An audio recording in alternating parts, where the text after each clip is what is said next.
Dr. Zethai had seen many species fight and die in the galactic wars, but nothing had prepared her for what she witnessed on Kepler 442b. The blue-skinned Veltar physician had served as a battlefield medic for over 2 decades, treating wounded soldiers from 17 different species across the galaxy. Her 4 delicate hands had saved thousands of lives, and her medical expertise was renowned throughout the Galactic Medical Corps. The human soldiers had arrived 3 cycles ago as part of the joint coalition forces defending the mining colony from Krex raiders. Zethai had read their biological reports with curiosity. Humans were a relatively new species to the galactic community, having achieved faster-than-light travel only 50 years prior. Their physiology seemed unremarkable compared to the heavily armored Turian warriors or the naturally regenerating Sylph fighters. Average height, modest strength, no natural weapons or armor, and a surprisingly short lifespan of barely a century. What caught her attention in the medical files was their healing rate. Humans recovered from injuries at a pace that seemed almost sluggish compared to most galactic species. The Veltar could regrow lost limbs in days, while humans took months to heal from simple fractures. Their pain tolerance appeared average, and their bodies seemed fragile by galactic standards. Zethai had expected to spend most of her time treating human casualties. The first skirmish changed everything. The Krex had launched a surprise assault on the eastern perimeter just after the dawn cycle. These reptilian raiders were known for their vicious tactics and their preference for taking prisoners as slaves rather than killing outright. The coalition forces had been caught off guard, and the defensive line was crumbling under the ferocious attack. Zethai's medical station was positioned 3 kilometers behind the front lines, close enough to provide rapid treatment, but far enough to avoid direct combat. The first casualties began arriving within minutes of the battle's start. Turian soldiers carried in on stretchers, their thick carapaces cracked and bleeding. Sylph warriors limped in with their naturally glowing skin dimmed by pain and exhaustion. Then came the humans. The first human soldier to reach her station was barely recognizable as sentient. Plasma burns covered 30% of his torso, and a jagged piece of metal protruded from his left shoulder. Any other species would have been unconscious from shock, if not dead. Instead, Private Chen stumbled into the medical tent under his own power, his weapon still clutched in his right hand. "Doc, just patch me up quick," he gasped, blood frothing at the corners of his mouth.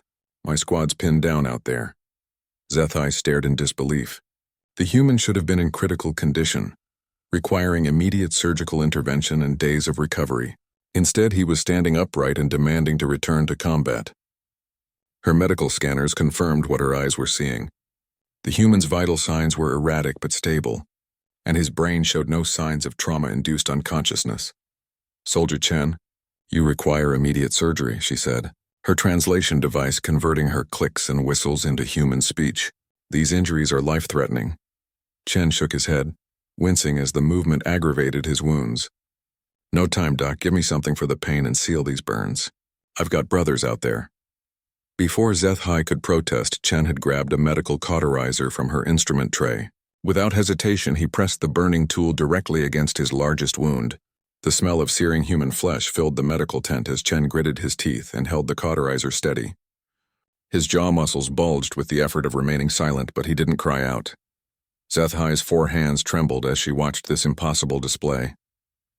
No species she knew would voluntarily inflict such agony on themselves. The medical scanners registered pain levels that should have caused immediate unconsciousness, yet the human remained standing and focused. "There," Chen said, examining his handiwork. The wound was crudely sealed, still bleeding around the edges but no longer gushing.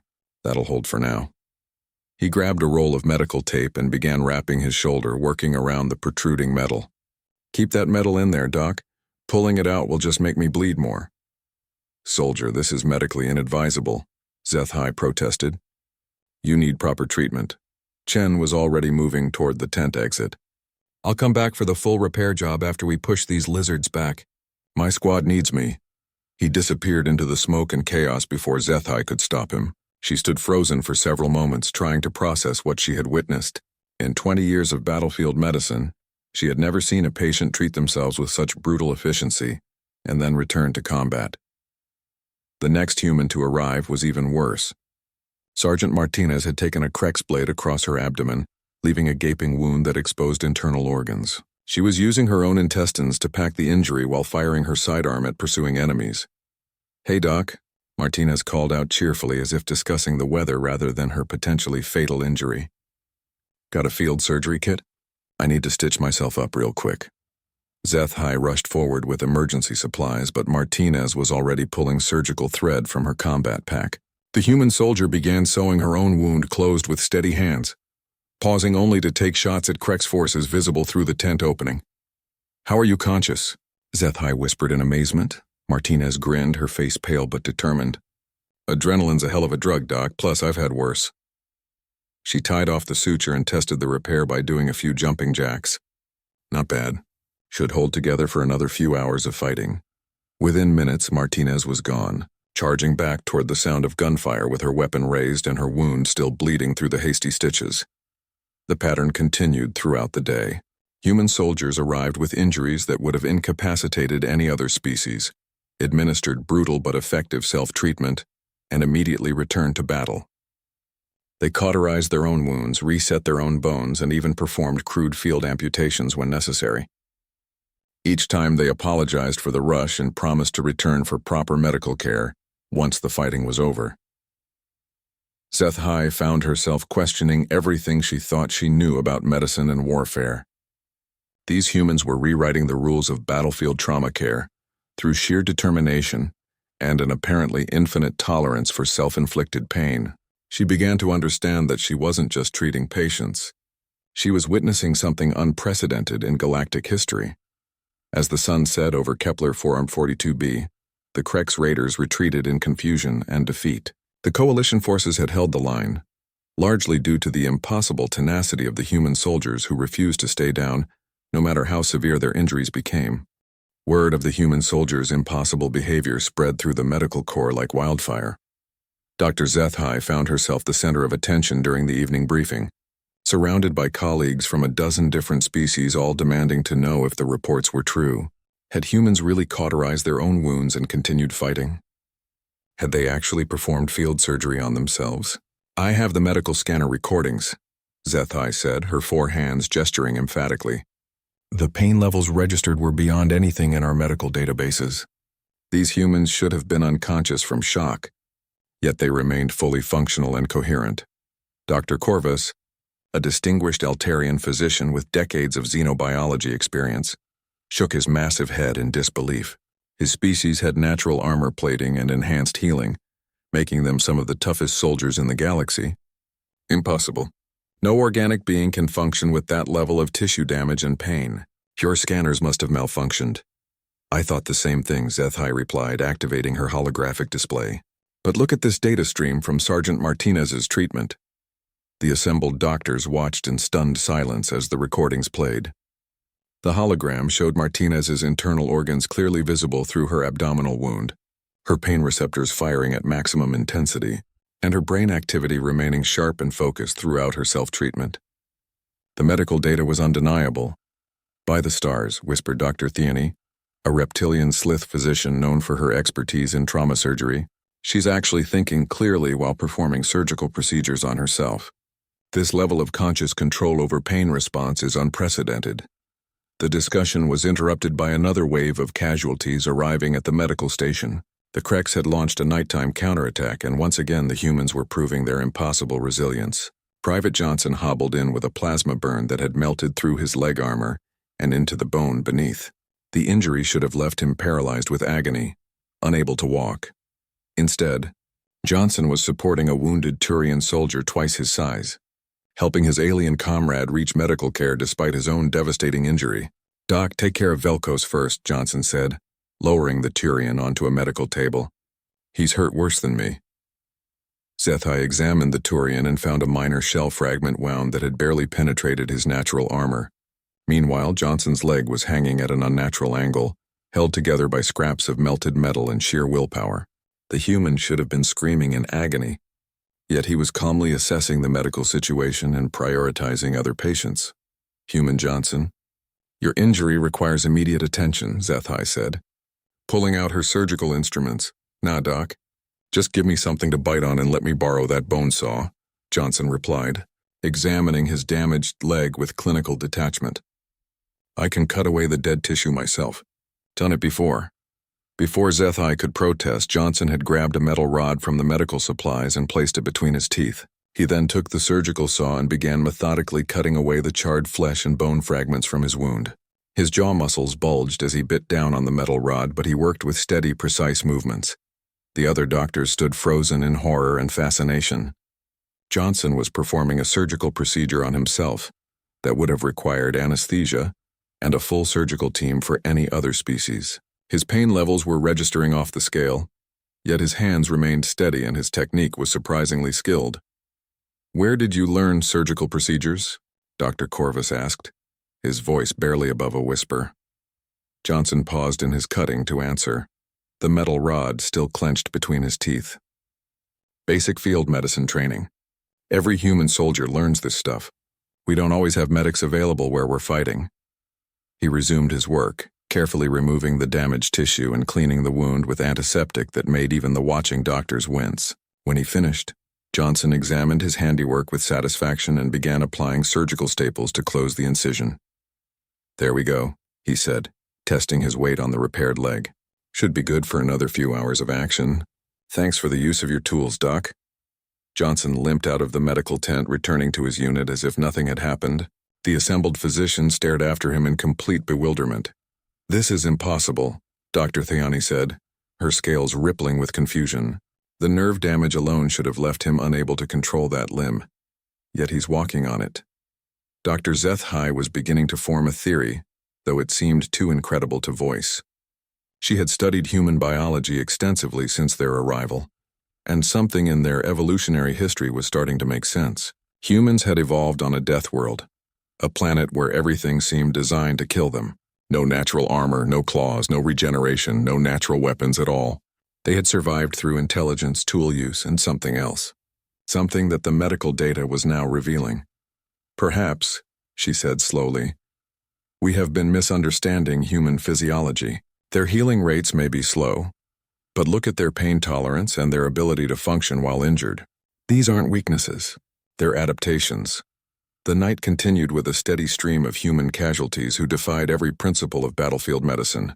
They arrived with injuries that should have been fatal, treated themselves with brutal efficiency, and returned to combat within minutes.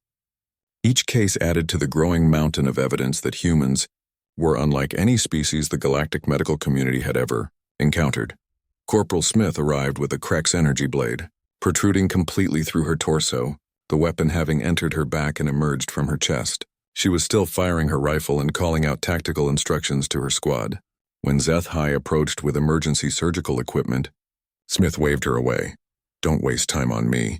Doc, just help me get this thing out so I can move better." Smith braced herself against a medical table and began slowly pulling the energy blade through her own body. The weapon was designed to cause maximum tissue damage, its serrated edges tearing through organs and blood vessels. Smith's face went white with pain, but she maintained her grip and continued the extraction. "Human, you are killing yourself," Dr. Corvus protested, reaching out to stop her. "Maybe," Smith grunted, continuing to pull the blade through her chest. "But I'll kill a few more lizards before I go down." When the weapon finally emerged, Smith immediately pressed medical gauze against both wounds and began wrapping herself with tape. The injuries were severe enough to require immediate surgery and days of recovery, yet Smith was preparing to return to battle. The medical team watched in stunned silence as Smith checked her equipment, loaded a fresh ammunition clip, and headed back toward the fighting. She moved with a slight limp and favored her left side, but she was functional and determined. "These humans are redefining what's possible in battlefield medicine," Zethai said to her colleagues. "We need to completely revise our treatment protocols." Dr. Zethai called an emergency meeting of the Galactic Medical Corps the following morning. Representatives from every major species attended via holographic link, their faces displaying expressions ranging from skepticism to outright disbelief. The evidence she had compiled overnight was staggering, but she knew her colleagues would need more than medical scanner data to accept what seemed impossible. "Esteemed colleagues," Zethai began, her four hands manipulating the holographic display controls, I present to you medical data that challenges everything we understand about pain tolerance, battlefield medicine, and the limits of organic consciousness during trauma. The first recording showed Private Chen cauterizing his own wounds. The assembled doctors watched in silence as the human deliberately burned his own flesh, his pain receptors screaming at levels that should have caused immediate neural shutdown. Yet Chen remained conscious, focused, and determined to return to combat. Dr. Milani of the Crystalline Confederacy was the first to speak. Her species communicated through harmonic vibrations that the translation systems rendered as musical tones. This recording must be falsified. No carbon-based life form can maintain conscious control at those pain levels. Our research indicates complete neural breakdown occurs at 60% of the levels shown here.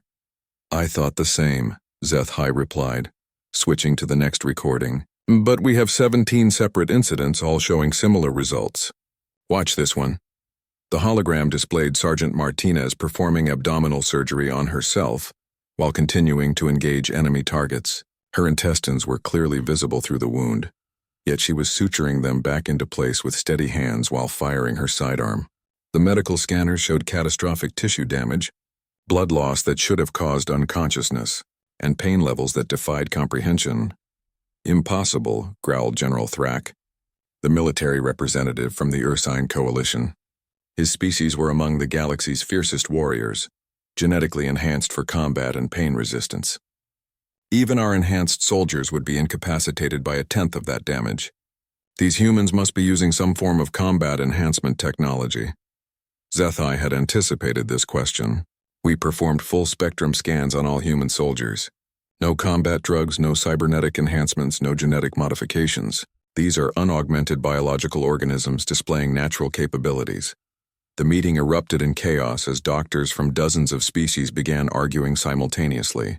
The translation systems struggled to keep up with the overlapping conversations in languages ranging from subsonic rumbles to ultrasonic shrieks.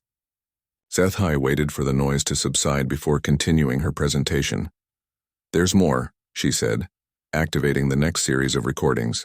The humans have been developing what they call battlefield medicine protocols based on their unique physiology. They're teaching each other advanced surgical techniques for self-treatment under combat conditions. The hologram showed human soldiers gathered around Corporal Davis, who was demonstrating proper technique for removing shrapnel from a leg wound. Davis had several pieces of metal embedded in his own thigh, which he was using as a teaching aid. He calmly explained the procedure while extracting each fragment, pointing out important anatomical landmarks and discussing how to avoid major blood vessels. Notice how I'm keeping pressure here, Davis explained to his fellow soldiers, his hands bloody but steady as he worked on his own leg. You don't want to go too deep and hit the femoral artery.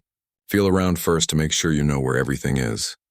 The watching soldiers nodded and took notes, treating the demonstration as a routine training exercise rather than a horrifying display of self-mutilation. When Davis finished removing the shrapnel, he efficiently sutured the wounds closed and stood up to test his mobility.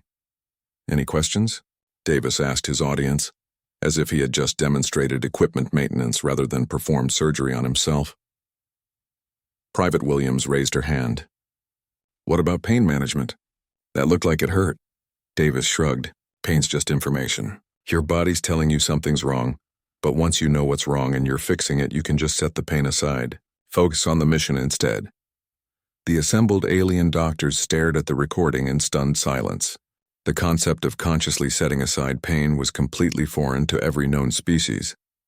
Pain was a fundamental biological imperative, impossible to ignore or overcome through mental discipline alone.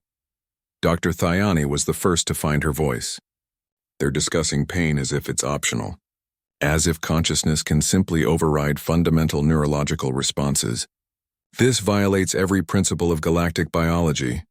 It gets worse, Zethai said, advancing to the next recording.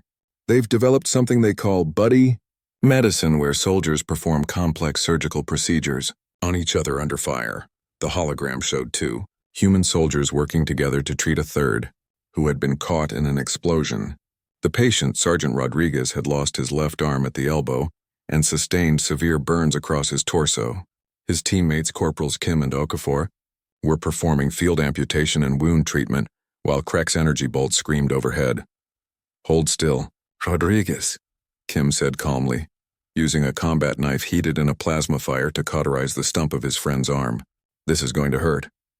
Rodriguez, who was conscious throughout the procedure, actually laughed. Hurt? Kim, I'm pretty sure getting blown up already covered the hurt part. Just make sure I can still shoot with my good arm. Okafor was simultaneously treating the burns with field dressings and combat stims. You'll be back in action in 10 minutes, Rodriguez. We just need to get you patched up. Thanks, guys, Rodriguez replied, watching his friends work on his mangled body with clinical efficiency.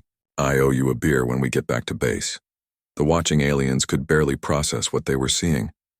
The patient was not only conscious during traumatic surgery, he was joking with his surgeons and planning future social activities. The pain levels registered by the medical scanner should have caused immediate shock-induced coma.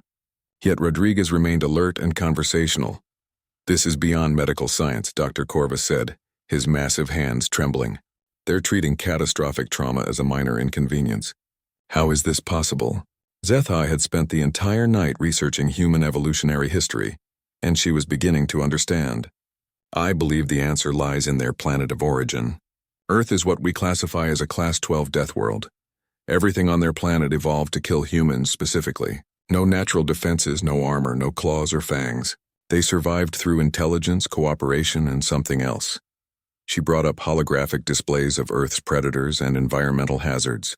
Massive carnivores with bone-crushing jaws, venomous creatures that could kill with a single bite, natural disasters that could devastate entire regions, diseases that could wipe out populations. Humans had faced all of these threats with nothing but primitive tools in their own bodies. They evolved to keep fighting while injured because stopping meant death, Zethai continued. On Earth, a wounded human who couldn't continue would be killed by predators or abandoned by the group. Their pain tolerance isn't a medical anomaly. It's a survival trait refined over millions of years of evolution. The implications were staggering. Every other species in the galaxy had evolved some form of natural protection. Armor, regeneration, size, speed, or natural weapons. Humans had none of these advantages, so they had developed something far more dangerous. They had evolved to be unstoppable. The Kreks launched their most devastating attack 3 days later, throwing everything they had at the human positions. Intelligence reports indicated they had called in reinforcements from 3 separate raider clans, bringing their total force to over 10,000 warriors. The coalition defenders numbered barely 2,000, and half of those were non-combat personnel. Dr. Zethai watched from her medical station as the battle unfolded on her tactical displays. The Kreks had learned from their previous encounters with humans and were specifically targeting the medical facilities, hoping to prevent the impossible recoveries they had witnessed. Plasma artillery rained down around the field hospital while Kreks shock troops advanced under heavy covering fire. All medical personnel to evacuation positions, came the order over the communication system. We're falling back to secondary defensive positions. Zethai began packing essential medical supplies, but she paused when she heard human voices outside the tent. Through the fabric walls, she could see the silhouettes of wounded soldiers gathering near her station. They weren't seeking treatment or evacuation. They were forming up for a counterattack. How many of us are combat effective? Asked a voice she recognized as Sergeant Martinez, the soldier who had sutured her own abdominal wounds days earlier. 37 walking wounded, 12 on stretchers who can still shoot, replied Corporal Smith, the woman who had pulled an energy blade completely through her own torso. Not exactly parade ground material, but we're all breathing. Zethai stepped outside her tent and gasped at what she saw. The humans were organizing themselves into a fighting unit, despite injuries that should have left them in intensive care. Private Chen, whose plasma burns still hadn't fully healed, was checking ammunition loads with hands wrapped in medical gauze. Johnson, who had performed surgery on his own leg, was test-firing a heavy plasma rifle while balancing on makeshift crutches. Soldiers, you should be evacuating with the medical personnel, Zethai said, her 4 hands gesturing urgently toward the evacuation transports. Your injuries require ongoing treatment. Martinez turned to face her, and Zethai was shocked by the change in the human's appearance. The sergeant's face was gaunt from blood loss and pain. Her uniform was stained with medical supplies and dried blood, but her eyes burned with fierce determination. This wasn't a wounded soldier seeking help. This was a predator preparing to hunt. Doc, with respect, we've got a job to finish, Martinez said, adjusting the straps on her combat harness around her sutured abdomen. These lizards think they can push us around because we're hurt. Time to show them what hurt humans can do. The evacuation order includes all wounded personnel, Zethai protested. Military protocol requires... Human military protocol is different, interrupted Private Williams, the soldier who had taken notes during the battlefield surgery demonstration. She was loading specialized ammunition into her rifle, despite having her left arm in a makeshift sling. We don't leave jobs unfinished, and we definitely don't run from a fight just because we're bleeding. Zethai watched in amazement as the wounded humans transformed themselves into a functional military unit. They redistributed equipment to accommodate various injuries, modified their weapons to work around damaged limbs, and established a command structure based on who was least injured rather than formal rank. Rodriguez, you're squad leader since you've still got depth perception, Martinez announced to the soldier who had lost his arm days earlier. Kim and Okafor, you're his support team. Johnson, can you handle the heavy weapons with that leg? Johnson tested his weight on his injured limb and nodded grimly. I can brace against cover and lay down suppressing fire. Won't be doing any running, but I can shoot straight. Chen, you and Williams take point. Your burns are mostly healed, so you've got the best mobility, Martinez continued, dissecting her troops with the efficiency of an experienced combat commander. Everyone else, standard wounded protocol. We fight smart, we use cover, and we make every shot count. The Krex assault reached the medical station just as the wounded humans finished their preparations. Zethai dove for cover inside her tent as energy weapons fire erupted all around her position. Through the transparent sections of the tent walls, she could see the battle unfolding with terrifying intensity. The Krex had expected to find helpless medical personnel and wounded soldiers waiting for evacuation. Instead, they encountered a disciplined fighting force that used their injuries as tactical advantages. Soldiers who couldn't move well had established perfect firing positions behind medical equipment. Those who couldn't run had become immobile weapons platforms that poured devastating fire into the advancing raiders. Private Chen, his burned hands wrapped in gauze, was using a modified grip to operate his plasma rifle with deadly accuracy. Every shot found its target, and he fired with mechanical precision despite the obvious pain each trigger pull caused his damaged nerve endings. When Krex warriors tried to flank his position, Chen simply rotated in place and continued firing, using his immobility as a stabilizing factor for better accuracy. Corporal Smith had propped herself against a medical supply crate and was methodically picking off Krex leaders with a long-range weapon. The energy blade wound through her torso meant she couldn't bend or twist, but this forced her into a perfect shooting stance that she maintained for the entire engagement. Her breathing was controlled and rhythmic, each exhale timed with a trigger pull that sent another raider to the ground. Rodriguez, despite losing an arm, had become the squad's tactical coordinator. His injury forced him to rely on verbal commands rather than hand signals, but this actually improved the unit's communication. He called out target priorities and coordinated movements with calm efficiency, treating the devastating battle as a complex problem to be solved rather than a life-threatening emergency.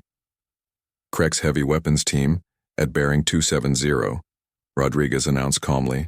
Johnson, can you reach them with the plasma cannon? Adjusting fire, Johnson replied, swiveling his heavy weapon despite the obvious pain in his damaged leg. Target acquired. Firing now. The plasma blast eliminated the Krex weapons team, but more enemies were advancing from multiple directions. The wounded humans adapted their tactics in real time, using their medical equipment as improvised fortifications and turning their own injuries into strategic advantages. Martinez, they're trying to flank us from the left, Williams called out, her voice steady despite the pain of fighting with a damaged arm. I can't traverse that direction with this shoulder. I've got it, Martinez replied, moving to cover the exposed flank despite the sutures holding her abdomen together. Chen, shift fire to support Williams. Rodriguez, call in artillery on the main advance. The battle raged for over an hour, but the outcome was never in doubt. The Krex raiders, trained to fight healthy opponents who would retreat when injured, had no tactical response to enemies who became more dangerous when wounded. Every human soldier who fell simply changed their fighting style to accommodate their new limitations, rather than withdrawing from combat. When the shooting finally stopped, over 300 Krex warriors lay dead around the medical station. The human casualties numbered 0. They were all wounded, some critically, but none had died and none had stopped fighting until the enemy was completely defeated. Zethai emerged from her tent to find the humans already beginning post-battle medical care, treating each other's wounds with the same calm efficiency they had shown in combat. They discussed their injuries in matter-of-fact tones while planning the next phase of the operation. News of the medical station battle spread through the galactic military networks within hours. High Command had received reports that seemed impossible to believe. 37 wounded human soldiers had not only held their ground against a force 10 times their size, but had achieved complete victory without losing a single fighter. The implications were staggering enough that Fleet Admiral Corvanus himself arrived at Kepler 442b to investigate. Personally, Dr. Zethai found herself summoned to brief the highest levels of galactic military leadership. The briefing room was filled with representatives from every major species in the coalition, their expressions ranging from skepticism to barely concealed fear. These were beings who had spent their careers studying warfare and military science, and the human reports violated everything they thought they knew about combat effectiveness. Dr. Zethai, Admiral Corvanus began, his massive Valdorian frame dominating the room even while seated. Your medical reports describe combat behavior that our military analysts consider impossible. Please explain how wounded soldiers can outperform healthy troops. Zethai activated her holographic display, showing the medical scanner data from the battle. Admiral, I believe we have been fundamentally misunderstanding human biology and psychology. What we interpreted as weaknesses are actually their greatest military assets. She displayed comparative data from multiple species, showing pain tolerance, injury recovery rates, and combat effectiveness degradation over time. Every species followed predictable patterns. As injuries accumulated, fighting ability decreased proportionally. Humans showed the opposite trend. Observe these readings from Private Chen during the medical station battle, Zethai said, highlighting specific data streams. His plasma burns were causing constant pain that would incapacitate any other species. But notice his accuracy ratings throughout the engagement. The hologram showed Chen's shooting performance improving as the battle progressed. His initial shots were competent but unremarkable. As the fight continued and his pain levels increased, his accuracy became supernatural. By the end of the engagement, he was achieving hit rates that exceeded even cybernetically enhanced soldiers. This makes no sense, General Thrak growled, his Ursine features twisted in confusion. Pain should degrade performance, not enhance it. Not for humans, Zethai replied, switching to different data. Watch Sergeant Martinez's tactical decision-making during the same period. The displays showed Martinez's command decisions becoming more effective as her abdominal wounds worsened. Her early orders were solid but conventional. As her pain levels spiked, her tactical thinking became increasingly creative and aggressive. She began making strategic choices that bordered on genius, coordinating her wounded squad with precision that military academies couldn't teach. The pattern repeats across all human subjects, Zethai continued. Physical trauma seems to trigger enhanced cognitive function rather than degraded performance. They don't fight despite their injuries. They fight better because of them. Admiral Corvanus leaned forward, his scaled brow furrowed in concentration. Are you suggesting that humans become more dangerous when wounded? Not just more dangerous, Zethai said, displaying the final set of recordings. More intelligent, more focused, more creative, and more determined. Pain appears to be a performance enhancement for their species. She showed footage of Rodriguez coordinating the squad's defense despite losing an arm. His tactical awareness was superhuman, processing multiple data streams while maintaining perfect situational awareness. When she displayed his brain scans during the battle, the assembled military leaders gasped in amazement. His neural activity increased by 40% after the amputation, Zethai explained. Sections of his brain that had been dormant became hyperactive. The trauma didn't diminish his capabilities. It unlocked them.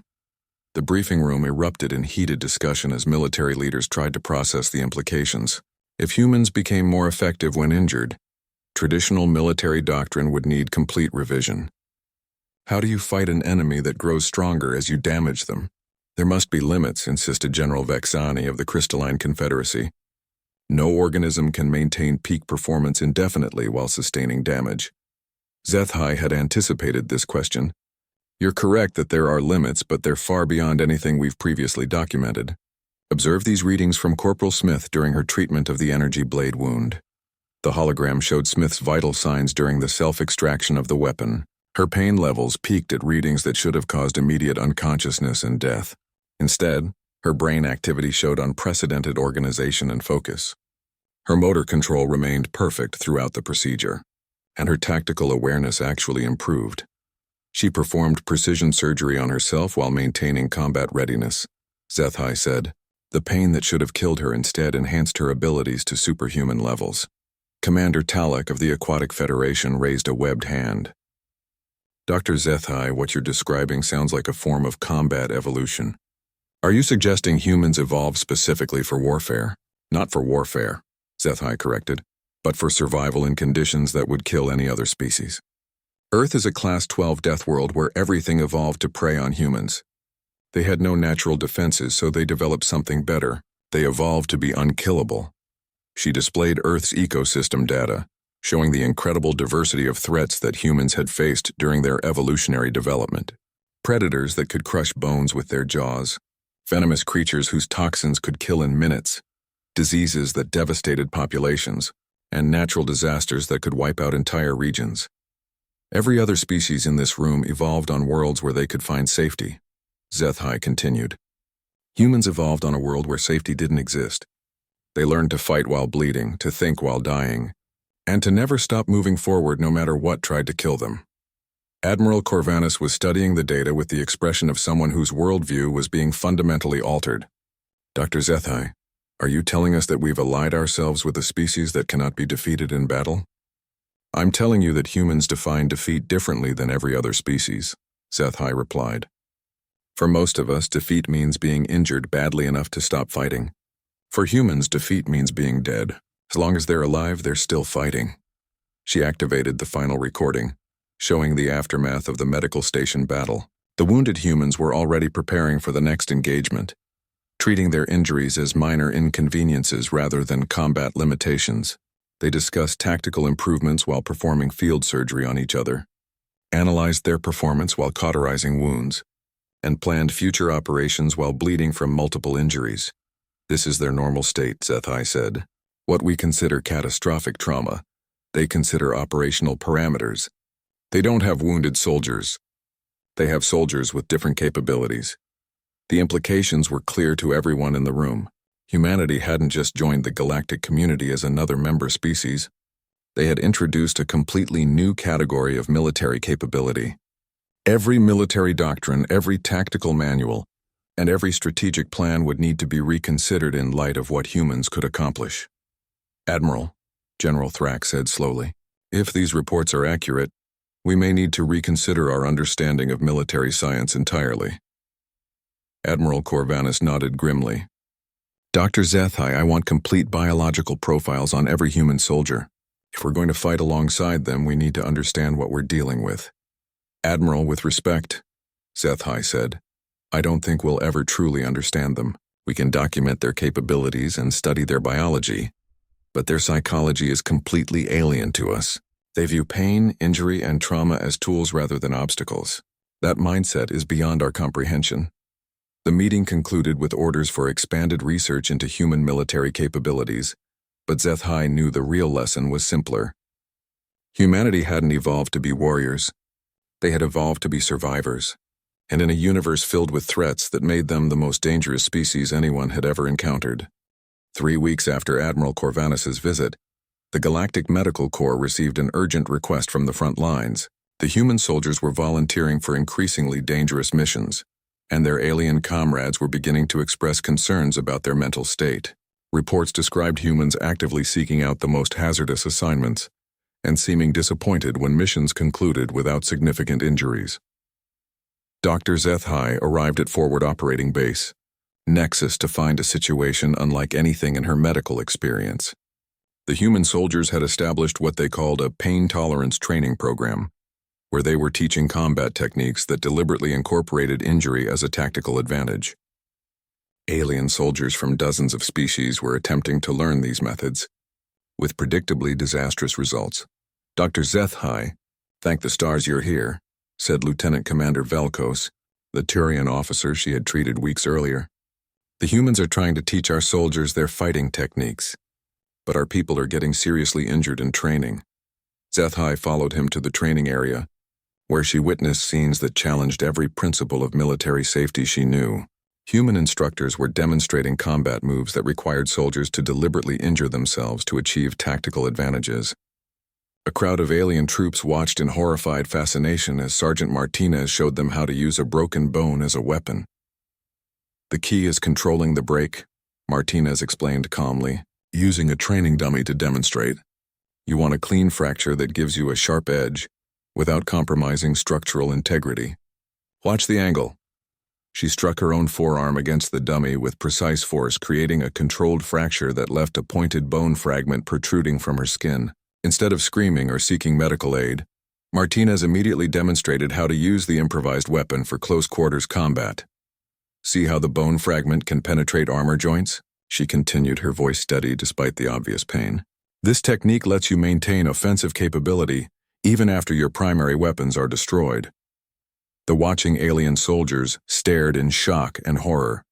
Several sylph warriors known for their natural healing abilities had turned away completely. Even the heavily armored Turians seemed disturbed by the casual self-mutilation.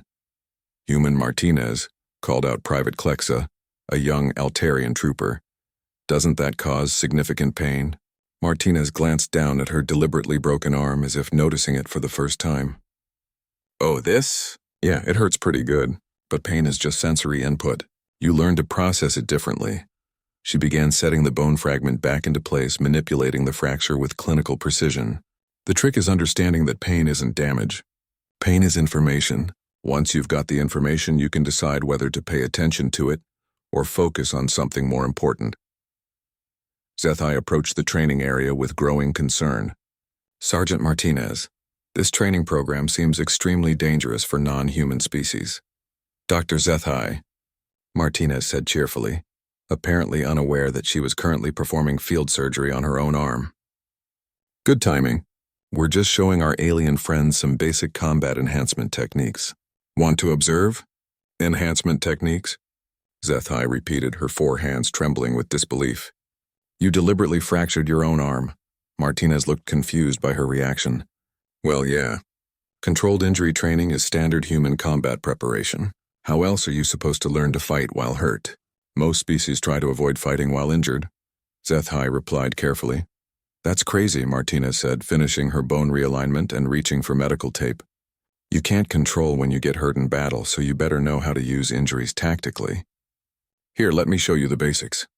Before Zethai could protest, Martinez had moved to a new training station where human soldiers were practicing what they called tactical bleeding.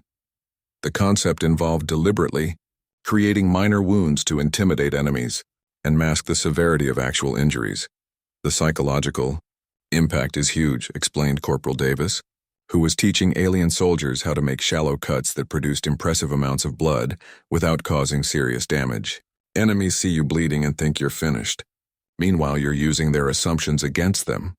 He demonstrated on himself, making a precise cut across his forehead that sent blood streaming down his face.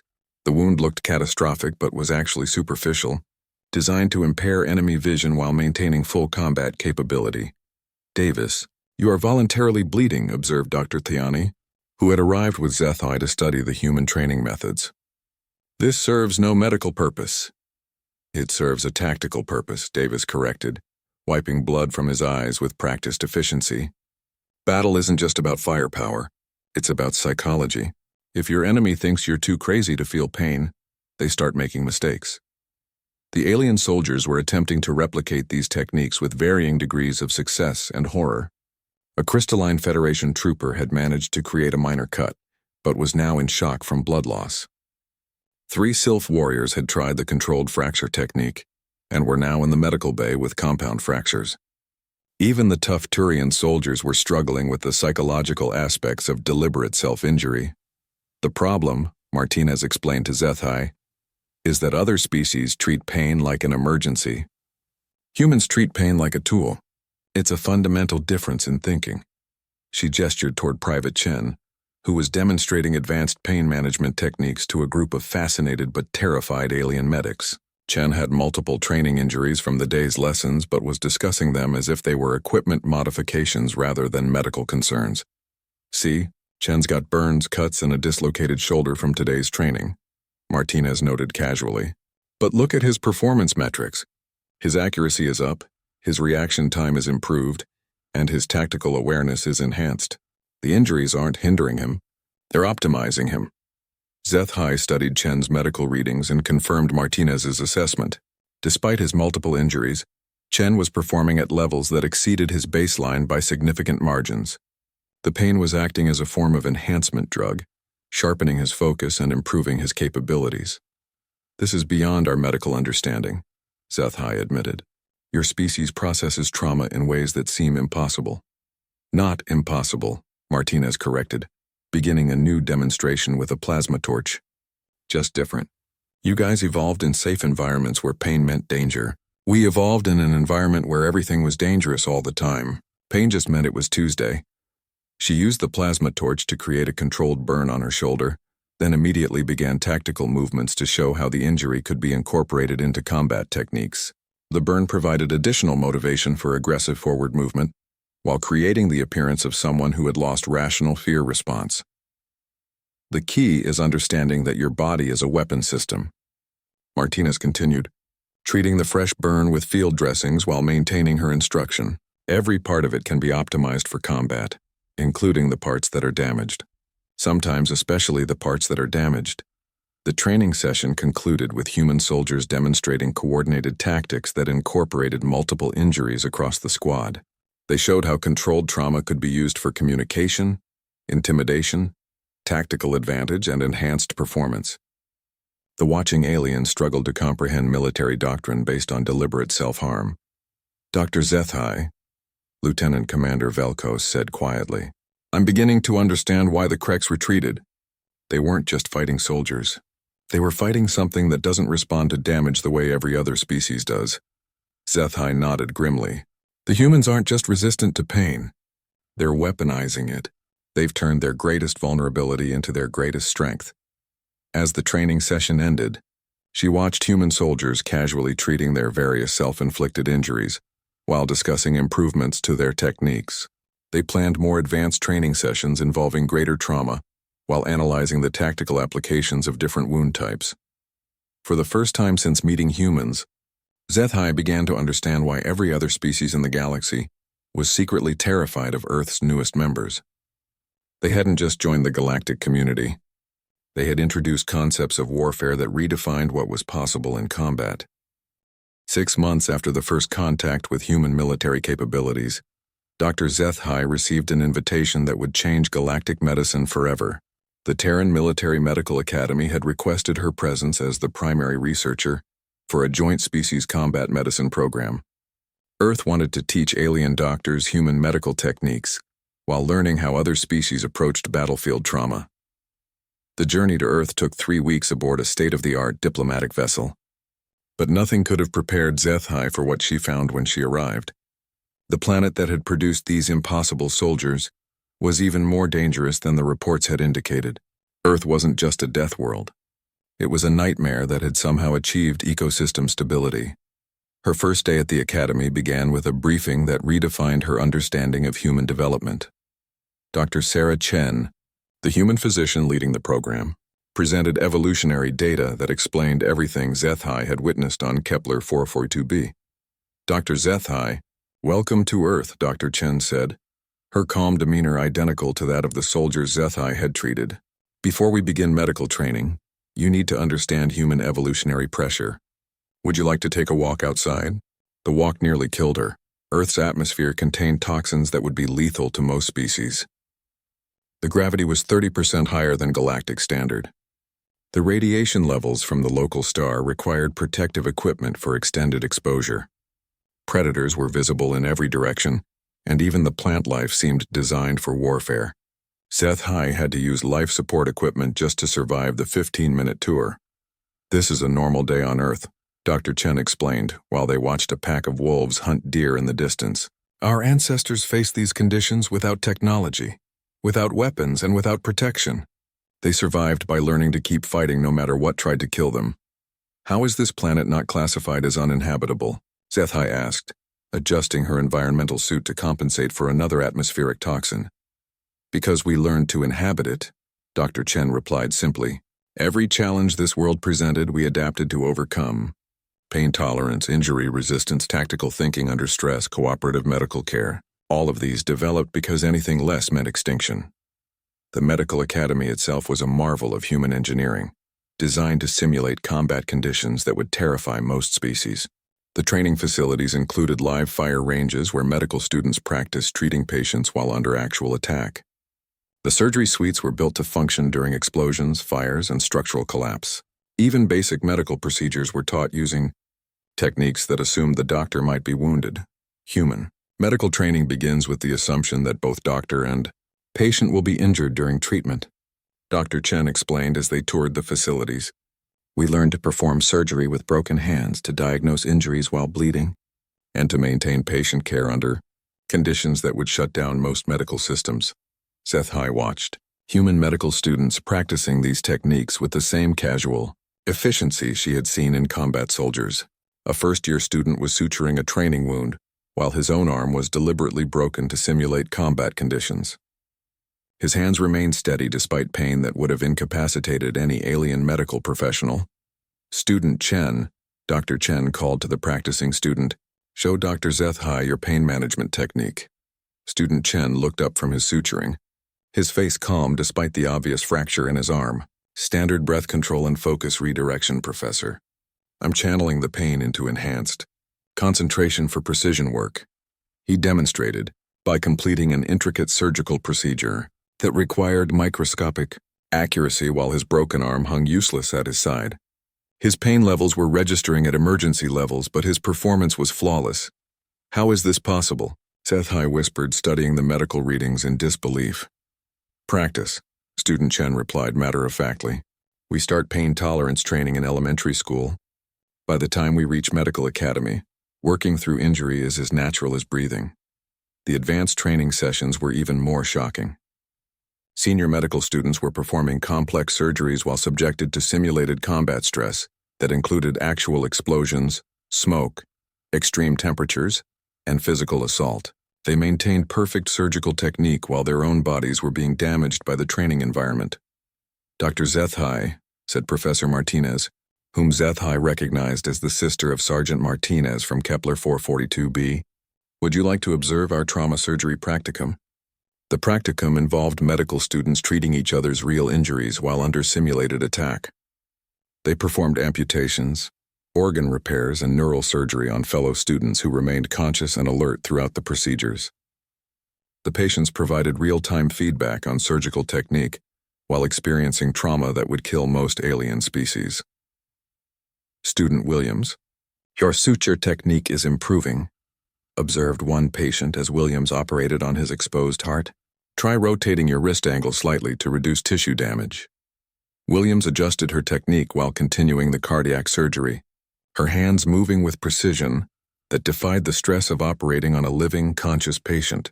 "Thanks for the feedback, Johnson. How's your pain management holding up?" "Good focus today," Johnson replied, watching his own heart surgery with academic interest.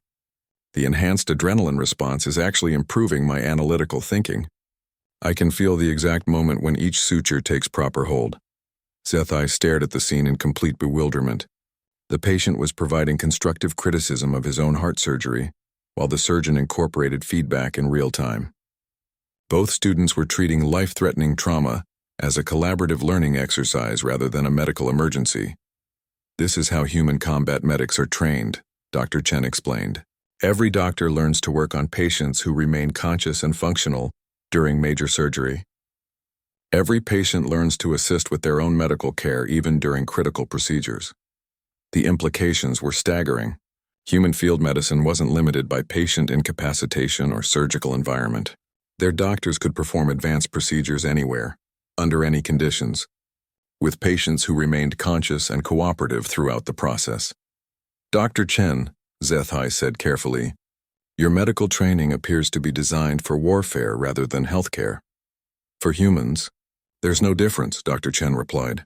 "Healthcare is warfare against injury, disease, and death. We approach medicine the same way we approach everything else. We fight until we win. She led Zethai to the final training area, where advanced students were learning what humans called resurrection protocols. These were medical techniques for treating patients who had technically died but could potentially be recovered through aggressive intervention. Student Rodriguez. Dr. Chen called to a familiar-looking young man who shared features with the one-armed soldier from Kepler 442b. Demonstrate Category 5 resurrection for our guest. Rodriguez approached a training patient who showed no vital signs and had been clinically dead for several minutes. Using techniques that violated every principle of galactic medicine, Rodriguez began aggressive resuscitation while simultaneously performing surgery to repair the damage that had caused death. The key is understanding that death is just another injury to overcome, Rodriguez explained while working on the deceased patient.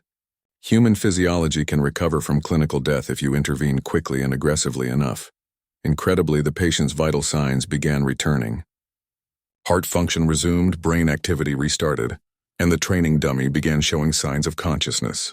Rodriguez had literally brought the dead back to life through medical techniques that seemed more like magic than science. This is impossible, Zethai said, checking her medical scanners to confirm what she was seeing. Clinical death is irreversible. Not for humans, Dr. Chen replied calmly. We've been fighting death itself for so long that we've learned to win sometimes.